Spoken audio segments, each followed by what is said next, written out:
Good day, APUSH people. Today we're taking a look at the progressive movement roughly from 1890 to around 1912.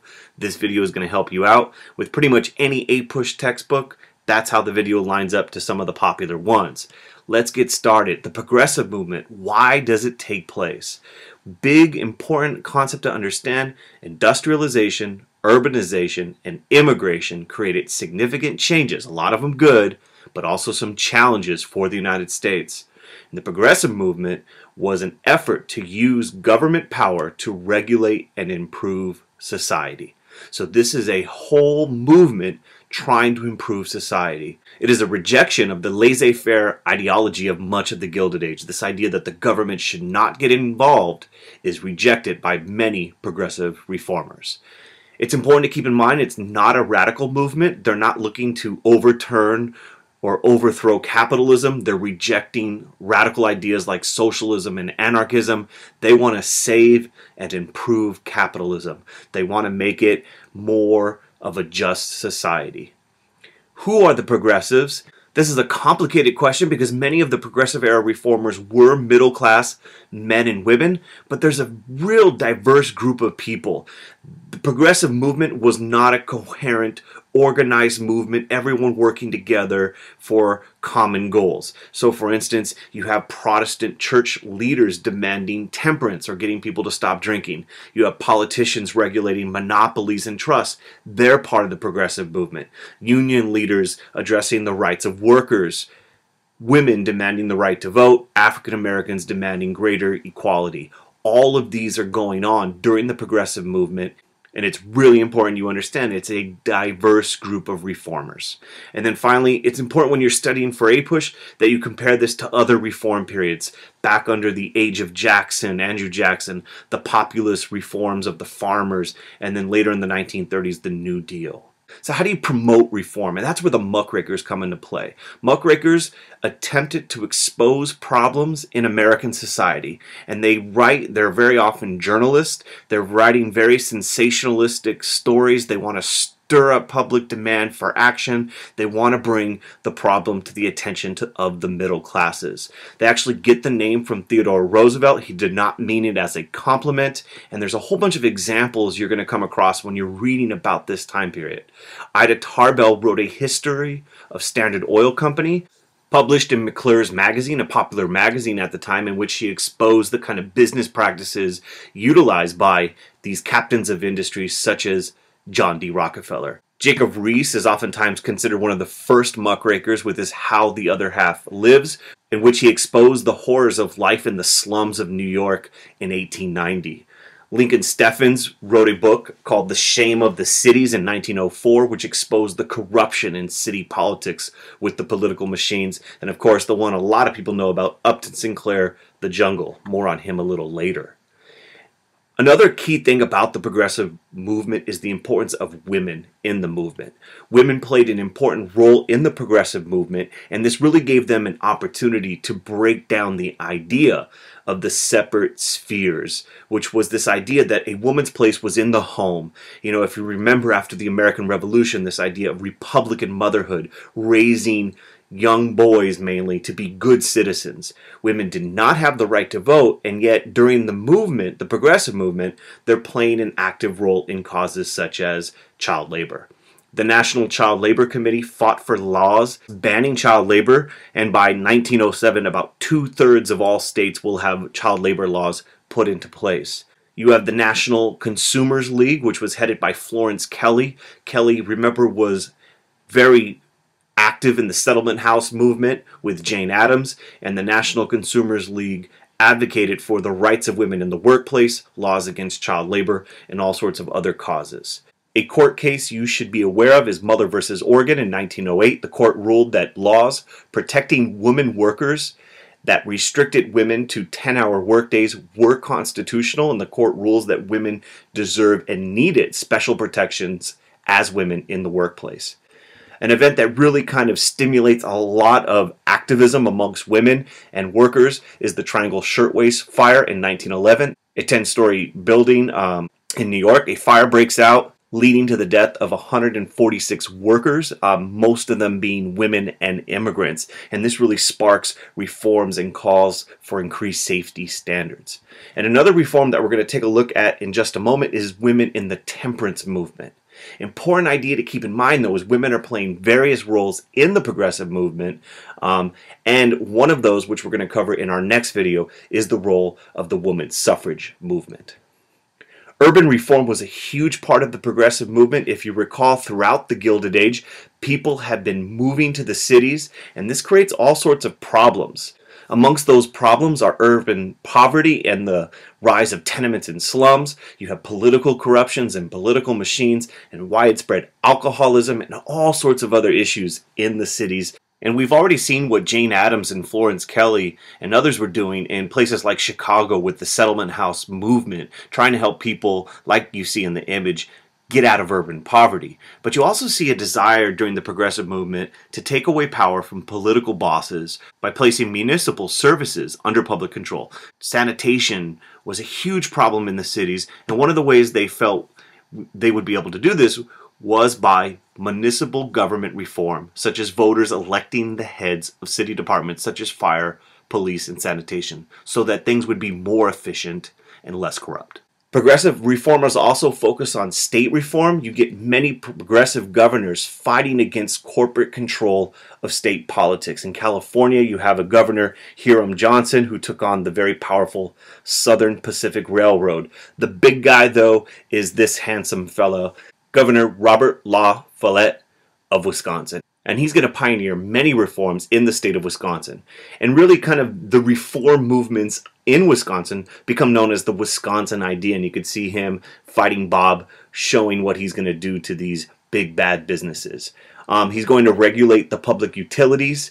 He's going to take on the powerful railroad industry. He's going to adopt many tax reforms and a whole bunch of political reforms, which are going to be copied and utilized in other states. So let's take a look at the political reforms of the progressive movement. There was this interest in this idea amongst progressives, political reformers. They wanted to increase democracy and reduce the control of trusts. The problem was the power of political machines and trusts and money was eroding Americans' faith in politics. You can see that in this political cartoon in which the trusts have taken over the Senate. And so here's some of the things that were done in states such as Wisconsin. You have the Australian or secret ballot, which allowed voters to mark their choice for office secretly so they would not be intimidated into voting for certain candidates, which was often done. The direct primary, in which the nomination of candidates placed into the hands of the voters. So the voters would actually select who would be the candidate for the party. The recall allowed elected politicians, they could be removed from office by the voters before their term expired. So if they weren't doing a good job or if they were corrupt, they can be removed in a special election. The initiative allowed voters could introduce laws, and the referendum allowed voters to directly vote on a law. And the big amendment that takes place, one of the big amendments, is the 17th Amendment. And this one's important because rather than the state legislator, voters would directly vote for U.S. senators. So this would bring more democracy into American politics, it was felt. And remember, the Populist Party advocated for this in the 1890s. It becomes reality with the 17th Amendment. There also were some moralistic aspects to the progressive movement. Remember, it was a very diverse set of reforms, and there was all sorts of division over the temperance movement. Those in favor of drinking were known as wet. They were against prohibition. Those who wanted to support temperance and prohibition, the banning of alcohol, legally banning alcohol, were known as dry. And there was a growing conflict between those two groups, and it really came down to Protestant, native-born Americans very often versus Catholic immigrants. Catholic immigrants tended to be okay with drinking, especially those so-called new immigrants from Southern and Eastern European countries. Very often there was division between rural areas, which tended to be much more pro-temperance, prohibition supporters, whereas in the cities there tended to be more of a support for allowing people to do what they wanted to do. There were organizations that were created. You have the Women's Christian Temperance Union, a large organization of women advocating for temperance. They would encourage their members to take pledges promising not to drink any longer. And the big one is in 1895, the Anti-Saloon League, which was the leading organization advocating for legal prohibition. They don't just want you to promise to not drink. They want to get a law passed which would make it illegal to do so. And many states started adopting prohibition type laws. And of course, in 1919, we'll see the 18th Amendment go into place, banning alcohol throughout the country. Now, a big moment in the progressive movement comes with the emergence of Theodore Roosevelt as president at the age of 42 years old. And once again, Roosevelt is a firm believer in an enlarged role for the president, and he's going to do things very differently. And one of those you can see in his labor policy and his relationship with organized labor and workers. And little kind of memory lane right here. Remember McKinley during the Great Railroad Strike of 1877 sided with corporations. Grover Cleveland during the Pullman Strike in 1894 also sided against organized labor. And Theodore Roosevelt very early on in his presidency was faced with a massive strike by the coal miners in 1902.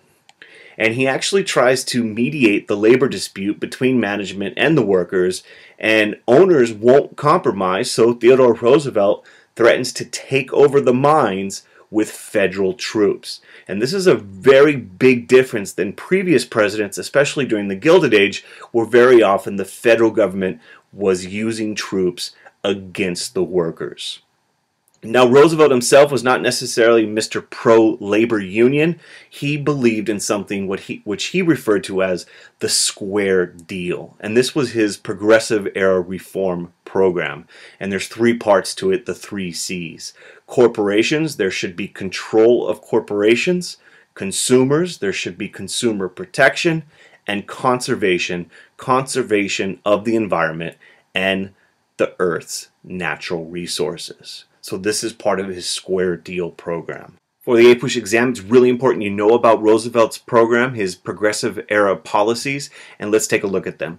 First, corporations, trust busting. Roosevelt looked at things like the Sherman Antitrust Act. Remember, that was passed in 1890, and he realized it was relatively ineffective at reducing the power of corporations and trusts. Remember, in fact, it was oftentimes used against labor unions. Roosevelt's going to change this. He's going to break up the Northern Securities Company, a railroad monopoly with tremendous power. In fact, Roosevelt, his actions are upheld by the Supreme Court in 1904, and he is going to be very famously known for his trust busting. During his presidency, he's going to bring on antitrust action against 40 corporations. And Roosevelt distinguished between good and bad trusts. And good trusts were trusts that were efficient and brought lower prices to consumers. They weren't harmful to the economy. And bad trusts were harmful because they crushed competition and they hurt consumers by dominating and fixing prices. And throughout his presidency, he's going to increase the power of the federal government with regard to business. Another example of this is Roosevelt will also seek to increase the power of the Interstate Commerce Commission. Remember, that was intended to regulate railroad rates across state lines. It was also relatively weak throughout much of the Gilded Age. A couple of examples of how that power is increased. You see that in the Elkins Act of 1903. It increased the penalties for rate rebates that railroad companies would try to get away with. And the Hepburn Act of 1906 gave the ICC the power to set maximum rates for the railroad companies. So big idea here is Roosevelt is using the power of the federal government, the presidency, to control and regulate corporations and strengthening previous laws such as the Sherman Antitrust Act and the Interstate Commerce Act.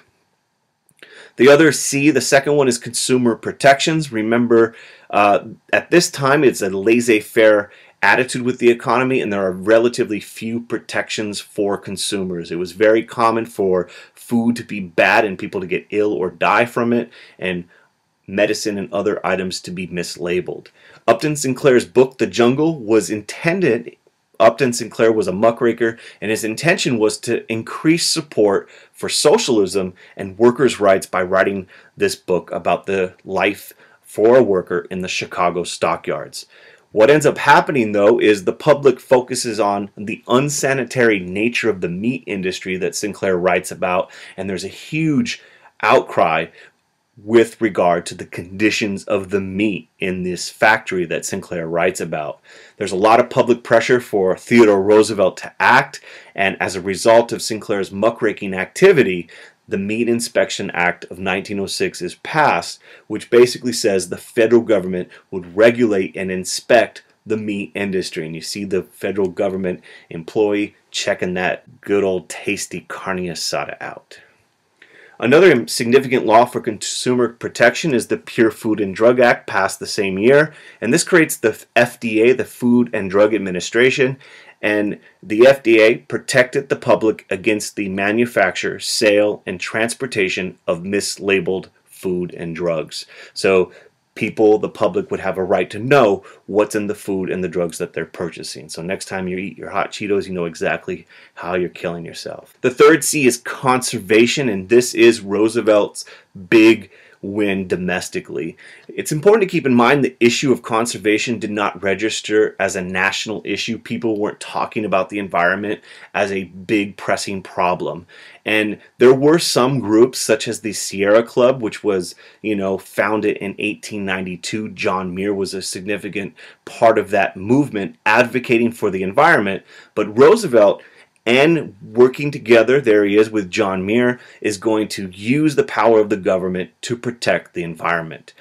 Roosevelt's going to use the Forest Reserve Act, which was passed in 1891, to protect 150 million acres of federal land, and the Newlands Reclamation Act of 1902, money from sale of public lands could be used for irrigation projects in the West. So you have this kind of conservation and protection of the Earth's natural resources. And if you take a look at that map right there, you can see some of the areas protected by Roosevelt.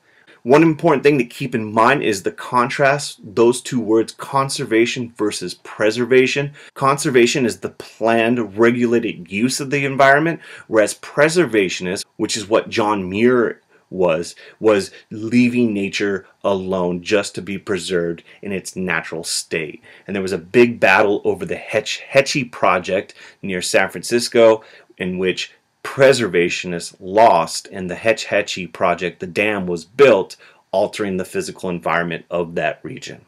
Roosevelt serves until 1908, and he decides that he's going to honor the precedent of George Washington, and he's not going to seek a third term, even though he could have.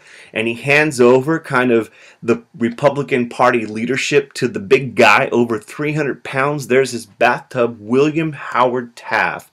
And Taft is going to continue some of the progressive policies of Roosevelt. He's actually going to break up more trust than Roosevelt. A little fun fact there. Most people think Roosevelt trustbuster. Taft broke more of them. And he's going to continue some of the conservationist policies as well. And when it comes to foreign policy, Taft differs from Roosevelt's big stick foreign policy, and he favors something called dollar diplomacy, in which he encouraged businesses to invest money, private financial investments, in areas of strategic concerns of the United States. And the idea would be that this would lead to greater stability and would promote U.S. interests without using force. However, when the election of 1912 comes up, Roosevelt and Taft are going to be running against each other, but we're going to save that for another day, another time. Thank you for watching. If the video helped you out, click like, have questions, post a comment. Peace. Demanding greater equality. All of these are going on during the progressive movement, and it's really important you understand it's a diverse group of reformers.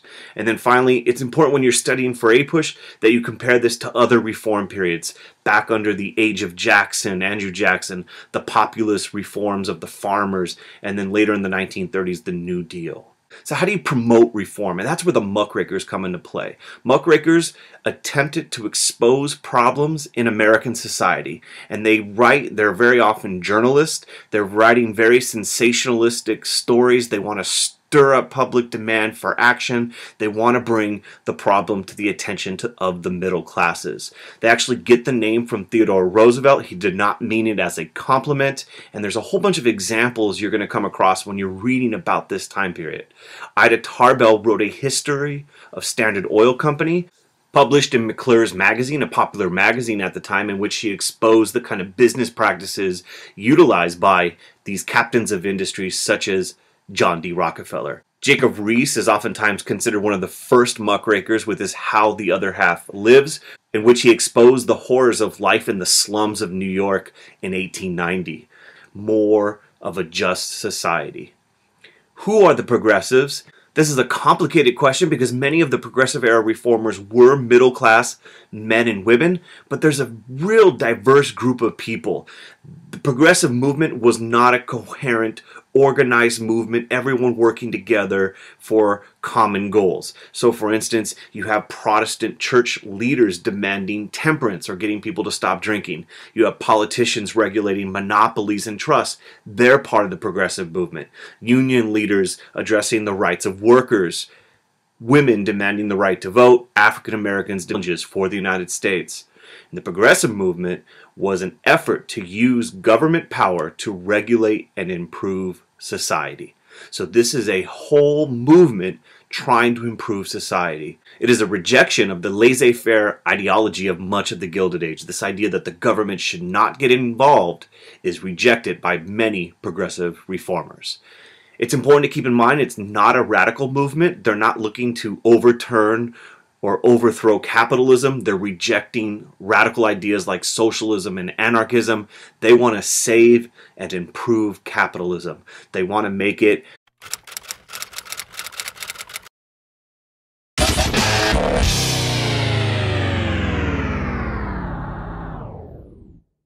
Good day, APUSH people. Today we're taking a look at the progressive movement roughly from 1890 to around 1912. This video is going to help you out. With pretty much any APUSH textbook, that's how the video lines up to some of the popular ones. Let's get started. The progressive movement, why does it take place?